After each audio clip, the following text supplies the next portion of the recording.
Hi guys, and welcome back to this journey towards excellent exam results. In these shorter revision videos, we are going to be breaking down different concepts within the GCSE Geography specification.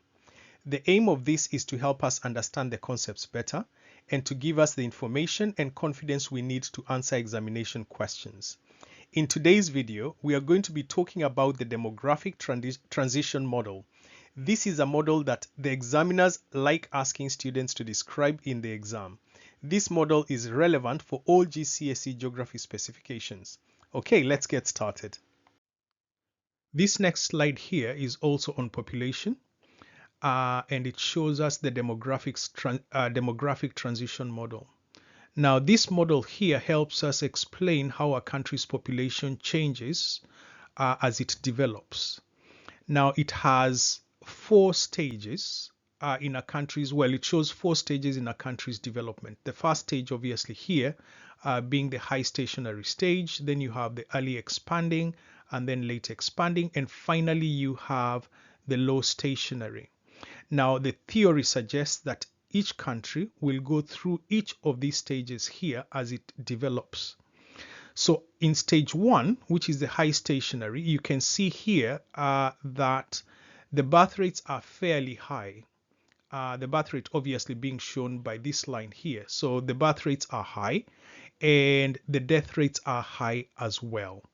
And as a result, the population growth, or the total population growth here shown by this other line here, is also fairly low. Then we have stage 2, which is early expanding. And at this particular stage, the birth rate remains really high as well. You can see that. But then the death rate begins to decline. Now, that may suggest to us, or that suggests to us, that this country is improving in terms of its medical provision, or healthcare provision rather. And as a result of that, the death rates begin to decline. And then we can see that the population growth, the total population growth, begins to go up fairly significantly, obviously, as the death rates decline. Then we're moving on to the third stage, which is a late expanding. The birth rates as well begin to fall. And at this point, the death rates are also quite low. But the population, the total population, is still growing and growing fairly quickly.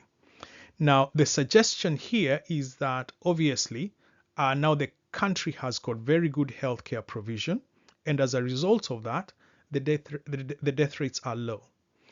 As far as the birth rates are concerned, the country is likely now to have, better contraception or more contraception available to more people, meaning that the birth rates will go down.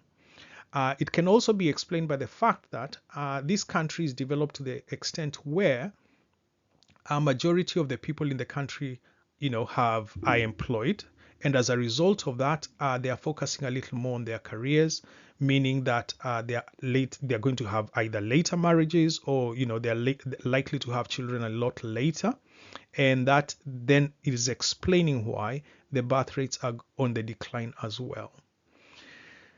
Now, the last stage is the low stationary, and here again we have low death rates and the birth rate is fluctuating.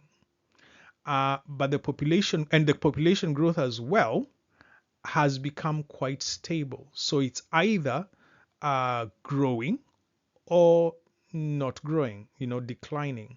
So you have at this particular stage, you have countries where the population is growing, but only very slowly, and some countries which may experience negative population growth where the death rates are a little higher than the birth rates.